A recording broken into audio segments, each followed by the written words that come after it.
All right, welcome back to Keepin the Comic, and we're diving back here into Ultimate Spider-Man. Now, after Kingpin had assembled the Sinister Six in the last issue, Peter Parker and Green Goblin come face to face with a member of the Sinister Six. Peter also gets introduced to a new suit, and I'm not gonna lie to you, it looks really good. Now, with this particular issue here, we start off with Jonah Jameson and Uncle Ben. They're sitting around in this bar right now, and they are moping around, but they are disguising it as them celebrating for some reason. Now, MJ pops in to quote unquote celebrate with them. Now, the reason why they're moping around here is because they've had some recent success with recent stories that they have been writing in their new business called The Paper, but they're all Spider-Man stories, 8 stories in total, and they're all Spider-Man stories, not the stories that they want to tell, because they want to tell more serious stories. By the way, some of these stories look really good. Like we can see here, Spider-Man and Green Goblin, they've been fighting off some smaller crimes, which I know has been a complaint for Spider-Man before in the past, that he's always fighting these bigger scale fights instead of like doing some of these more smaller city level things, right? Now, one of the fights that we see here is with some folks from Martin Lee's group. And if we remember from the last issue here, Kingpin has gathered the Sinister Six, and Martin Lee is a part of that group, but that is not the Sinister Six member that we're going to be talking about later on that they get into a fight with. Now, MJ is trying to explain to Ben and Jonah that people love these stories, and because of this, your subscriber list has increased by several thousand. Now, due to this large growth, it will be easier for them to be able to cover the stories that they want to tell, because they will have the audience for this. And then she also says, with the larger following, it's going to be harder, as she says, for the devil to cast them out. Now, the devil that she's talking about here is the Daily Bugle, who Jonah and Ben left before, because the Bugle was stopping them from covering certain specific stories that they wanted to cover. So that's the reason why they're making this gripe here about not being able to cover the stories that they want to cover at their own company, because they've dealt with this before. Now, one of the stories that they want to cover here has to deal with the Stain/Stark company. Now, this is the same company that Harry was gifted by the Kingpin, the company that allowed Harry to find out all the secrets behind the Maker who created this universe, the Maker's Council, and that same information is what radicalized Harry to becoming the Green Goblin. This is also the same company that has the same tech that created Peter's suit, and of course that means that the more that they continue to dig here, they're going to be finding out more information, which ultimately is going to lead to some danger that will be worth exploring in future issues. Now, on another note here, back at Oscorp, Otto wanted to meet with Peter and Harry about their suits. Now, a quick reminder here, after Harry had met with Tony for the first time here in the last issue, Tony was able to take off Harry's helmet without him wanting to. So Harry asked Otto to make some changes so that that will not happen again. So now Otto was letting him know that he was successful with that, at least for Harry. Now, as it pertains to Peter's suit, the more advanced suit, it is not so easy for him to be able to do that. So instead, Otto mentions that he created a new suit. Now, before Peter wanted to even see that suit, he was like, listen, I need to consult with my suit first. Now, as a reminder here, both Peter and Harry unlocked AI profiles for their suit recently. Harry chose his dad as his AI profile, and Peter, he chose himself as his AI profile. So Peter asks the suit the question, like, hey, what do we think here? So then the suit says, well, I'm offended for you, and my feelings are a little bit hurt here, but I do understand why we don't want Stark to track our movements, but I'm not sure that I was as worried about it as they are, referring to Otto and Harry. So Peter is like, yeah, I think they're taking it personally still. But then the suit confesses, it's like, we've been a little reckless here, and a bit of caution probably isn't a terrible idea. So then Peter asks a question to the suit, it's like, okay, so what do we do? So before he answers the question, he's like, yo, I bet you this. I bet you that Dr. Otto Octavius wants to keep me.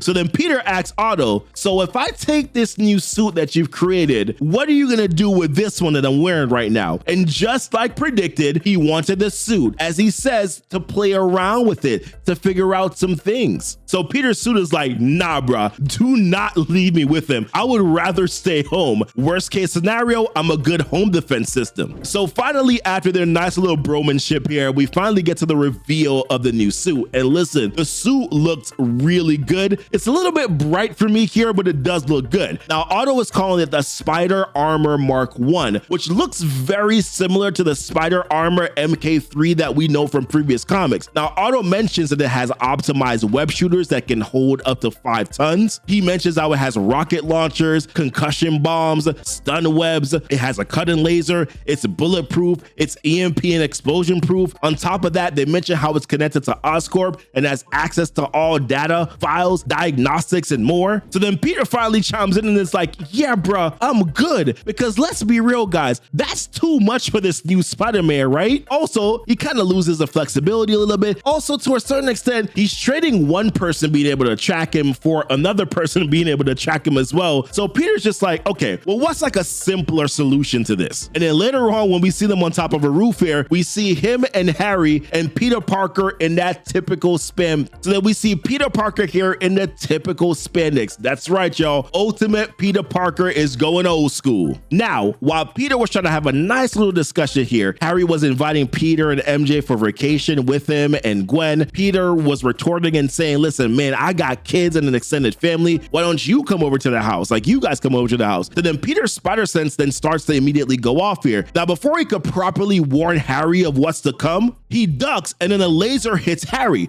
which momentarily locks up his suit. And when they turn to see who did that, it was Walter Hardy, aka Black Cat. And personally, I love the dialogue here between him and Walter, like Peter Parker and Walter. It was really good. So Peter asks him a question like, who are you? So then Walter is like, I'm a shadow in the night, a whisper of a dream. My friends, what few I allow myself to have, embarrassingly call me the Velvet Blade. But my enemies, they call me the Black Cat. And then right when he says that, he throws his whip, which nicked off a piece of the new spandex suit, by the way. Like, how rude. So then Black Cat brings that whip back and throws it at Spider-Man one more time, but this time Spider-Man was able to dodge it. Only thing is that it wasn't intended to hit him this time, because Hardy was aiming at the water tank behind him, which comes tumbling down, drenching Peter Parker. So Hardy tells Peter the Kingpin of New York has called together all of its captains to play the great game. You and Goblin, you are both prey and prize. So Peter asks, what did we do? By the way, just in case you're wondering, Harry Osborn is still stuck in lockdown mode, by the way. So then Hardy answers the question that Peter just asked. He says, what you did was catch our attention. Then you dared to lay sage to Olympus. You angered the gods. And for those sins, your lives are forfeit. And then this man is out here doing poetry and everything. Let's beautiful words here, guys. Now, Spider-Man is then able to flip Hardy off and then throw him up against a mini wall. And then he webs him up, but then he just leaves him there. So Hardy is expecting for Spider-Man to kill him, but Spider-Man, per usual, even Ultimate Spider-Man, doesn't kill. And it's like, whoa. Kill you? That's absolutely ridiculous. So he goes to get Harry up to his feet, which gives Hardy enough time to conjure up his sword, get out of his webbing. But here is the thing, Harry's suit just got back online as well. And before Hardy could harm Peter, he fires a laser at him, which knocks him off of the roof all the way down to the pavement. So, seeing that he was still alive, they decided to call an ambulance for him. And Peter's a little bit pissed off with Harry about it, because he's like, listen, because he's like, Harry, like, what are you doing here? But Harry's like, no, I did what I had to do. Otherwise, he would have killed you and not even thought twice about it. Same with any of the other guys that Fist will send after us. So then Harry lets Peter know, my parents are gone because of him. Your aunt is gone because of him. I didn't make the rules. So Peter is still stuck on the high ground, of course. We're heroes. We're supposed to be better than that thing. But then Harry leaves him with one last thing. He's like, listen, if it comes down to any one of them killing you, Peter, know this, I will never hesitate. So I gotta say, I really love this issue. More action was included here in this one, which is what we've been asking for. What did you think about this issue here? Now guys, check out our playlist here. If you have not caught up with Ultimate Spider-Man, check out our playlist here on the channel. That's actually, check out the one that's right to the left here to catch up on all Ultimate Spider-Man. And of course, Ultimate Black Panther and the Ultimates. We also have playlists on the channel for that as well down in the description. Leave a like on this video here to help out the YouTube algorithm. Subscribe for more here on the channel if you're new here. And until next time, and as always, thank you so much for kicking it with Keepin the Comic.